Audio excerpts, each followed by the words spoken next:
So we're back 2 weeks to go till the season, and now I'm going to do videos of the incomings and outgoings at BCFC, review the players and see what we're going to do.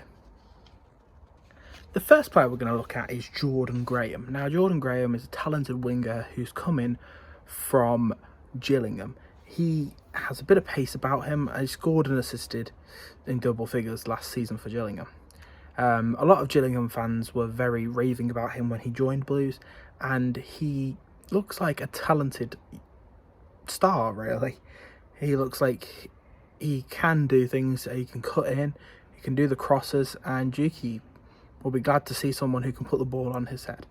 But as Bella and Sanchez did do last season, but he wasn't there often enough due to Karanka's reign.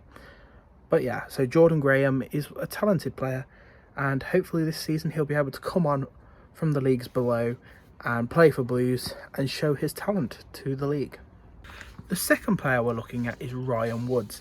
Now he's a player who in previous has done quite a lot of very good things in the Championship under the lines of Brentford. He was a very talented player who quite a few Blues fans were calling out for a couple of years ago to sign, and he never came to us, and he went to Stoke and Millwall.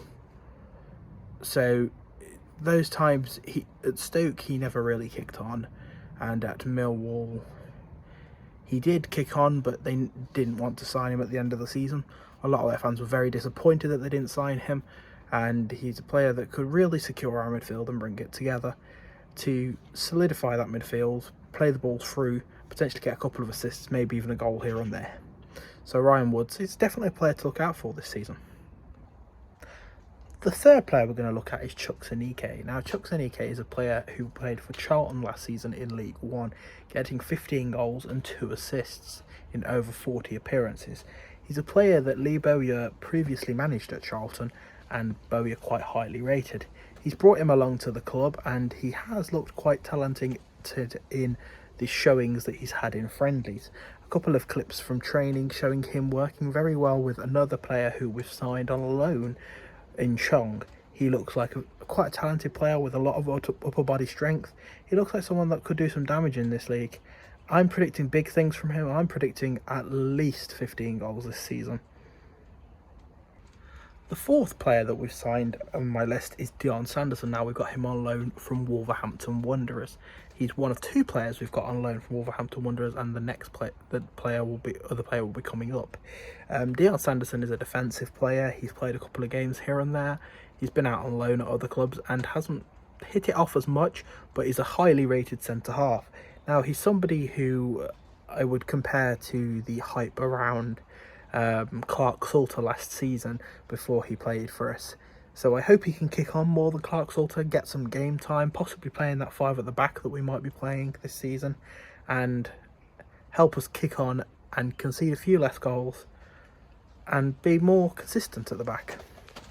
And the 5th player is Juan Familia Castillo. Now Castillo is a player that not a lot of fans know a lot about, but looking over videos of him reminded us quite a lot of the Cheek Cater era at Blues. Now he looked like a player with pace, that did a bit of skill, had a decent ball in, and looked like he could do something. It's a bit of a shock to Blues fans that we've brought in a left wing back, but he is somebody who could potentially play that 5 at the back role, possibly better than Pedersen, but throughout pre-season Pedersen has been playing it, so I would expect him to be our second choice, but who knows, he could end up coming in, playing wonderfully and being the first choice. Now the next player is Tahith Chong. This is a player on loan from Manchester United that a lot of fans are getting very excited about. We have seen him a couple of times at Manchester United. He's played last season at Bruges on loan, in the title-winning Bruges side, and this showed a bit of intent from Blues that we wanted to get somewhere this season. Now signing players like him was showing that we wanted it, and to be a 3rd loan signing at that point, it showed that we'll go for it. We'll go for better players. We'll go for players that will improve the squad on loan and I feel this is a good move for Blues. Chong looks like a pacey player down the wings. He's scored a couple of goals here and there. His balls across look very good. In training, he's playing very well with Chukwuemeka, another one of the new signings who I mentioned previously. And it only looks like this could be a positive signing for Blues and a positive big move forward for Blues. Now, we've obviously got Bella and Sanchez, but if we can find a way to get those two, Chong and Anike, in the same team, I think that could be a very much a force to be reckoned with front four. And the final signing of this season so far at this point of this video is Riley McGree on a 6-month loan deal. So we've signed him on a 6-month loan deal. He's currently playing for Australia. I think we all know about him. He's played for us last season quite a bit. And we all know his famous scorpion kick goal, and at the Euros. And the final player is a player that we've known quite well because we signed him on loan last season on a 6-month loan deal. It is Riley McGree, the 5th loan signing of the season. Now, we know him quite well. We know him from last season and previous things such as the scorpion kick goal, and now playing for Australia in the Olympics and doing overhead kick attempts and playing very well for Australia in the Olympics. Highly rated player. So we know him quite well at this point.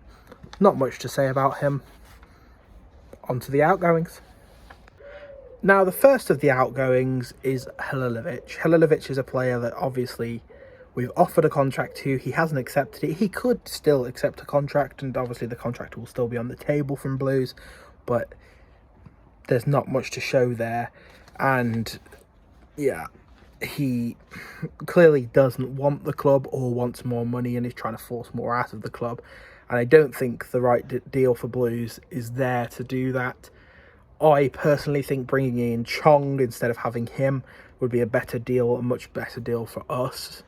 It's probably going to cost us less in wages, but could also be an improvement. The next player, now I'm not mentioning every single player who's gone out because obviously there was quite a few going out on a free, and there's a couple in here who have gone out on a free and a couple on loan. I'll mention those. Next is John Terrell on my list. Now, John Terrell is a decent player. He played previously with the club, played some good football. Last season played some good football again, but the man is consistently injured. And with someone who's injury prone, he's going to be the kind of guy that goes and a club's not going to want because of his injuries. And he spent too long on that injury bench. And I wish him luck in his future endeavours because I think he's a very good player, very talented, but being so injury prone just isn't a good thing for any footballer. He's just like Josh McEachran. He showed some talents previously, but still injury prone as well. The next player who's left is Josh Dacus-Cogley. Josh Dacus-Cogley is a player who's come through our youth system. He's got all the way to the first team. A couple of managers have given him a chance now, and he hasn't really taken it.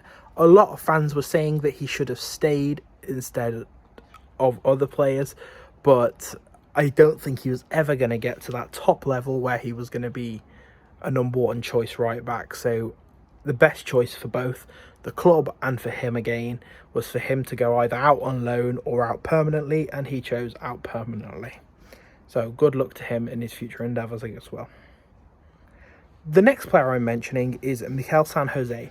Now, he's a player who last season played quite a bit towards the end of the season, and a lot of fans wanted him to go, but it did shock me a little that he went, because at the end of the season he did play a couple of games here and there under Bowyer, and he did show a bit of talent. And in those last couple of games where he was playing a few youth talents, playing a couple of players who he thought he might play this season, San Jose was one of those that was being picked.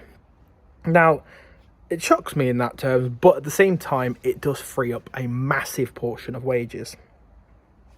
And freeing up a massive portion of wages and possibly getting someone else in who's younger, more talented, and is more there for the club, I would say is probably a good move for Blues, and it will help us in our future. And Mikel San Jose, I don't think the pace was right for him of football in England, and football in the Championship was a bit too rough for him and a bit too much pace down the wings getting past him. So he was a good player, but he probably needed 3 or 4 years ago's pace on his legs. Now, a quick mention to Ivan Guzman, who's also left the club. He's a player who went out Cornella, went back out on loan, and came back again. He did have a little bit of a fan club with Blues fans, and him and I think Fernandez was also gone at the same time, and there was a little fan club for him, and a lot of people did quite like him and think that he could have been better. I watched him a couple of times over there. One of the games that I remember him playing in was against Barcelona in a friendly or a cup game or something, and he looked like he was quite good. So I'm unsure, but I would say it's probably the right deal for the club to get someone else in rather than him. Now on to a controversial one in Steve Seddon. Now, Steve Seddon, for me, was a player that I quite liked, quite highly rated, and thought had a chance, possibly, to be that second choice, pushing on to first choice this season. I thought, come towards the end of the season, we might sell some Pedersen or something, because a lot of clubs have been after him, and if we don't go up, I can see him going to someone else. But Steve Seddon, obviously, wasn't in the plans, and he has been moved on. Now, I think, personally, he will go on to be a good player, at least high Championship level, but he'll never be doing it with Blues. And he's come through the youth systems, and he's been let go, and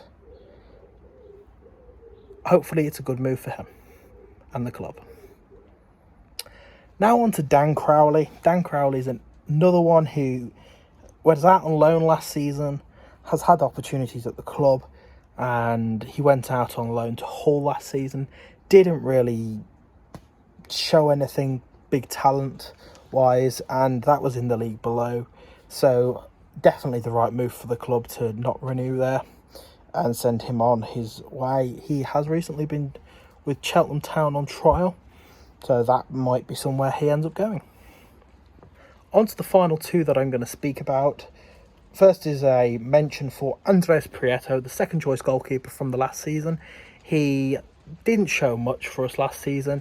He seems like he wanted to go back to Spain and play in the Spanish leagues, and I think that's probably right for him, as he's not quite English football level, and he's probably never going to get past Etheridge in the challenge, in the pecking order, and we could have got other goalkeepers in who would get in ahead of him. So I think it's the right choice for him. The final player I'm going to talk about is Ryan Stirk. Now, he's just recently, within the last couple of days, gone out on loan. This is a controversial choice, as looking at the team and the squad, in the position where Stirk is, where I did think this season was going to be Stirk's opportunity to push himself through to the first team, I don't see masses of players in that position. Looking at it, I only see probably 2 players in Sunyik, possibly Gardner, and possibly Woods, so maybe 3. But I would have looked at it and thought he was a better choice to keep than to loan out. But I suppose him getting some football at other clubs and being able to show his talents in a league below might help Blues out in that way. So who knows if it's going to be good or not for him. So obviously that's the end of this video. I'd like to thank you all for watching this video. Thanks for the likes, the comments, the subscriptions and everything throughout lockdown, throughout last season, and a few bits of lacking of videos due to not as much atmosphere, so I couldn't really do as many videos at the matches. I will be back with my videos, as I was at Northampton Town last week, and I've got some video footage that I've uploaded of that and my review of that game. The West Bromwich Albion match this week I will be going to recording at and reviewing, and then there's Sheffield United that I booked my tickets today to go to, and that game will also be videoed and reviewed. So we are back to those schedules and all of that for this channel. So thank you. Please like, comment and subscribe if you haven't before. It really helps and gives me a boost in doing these videos, knowing people are enjoying them. Thank you. Keep right on. See you in the next one.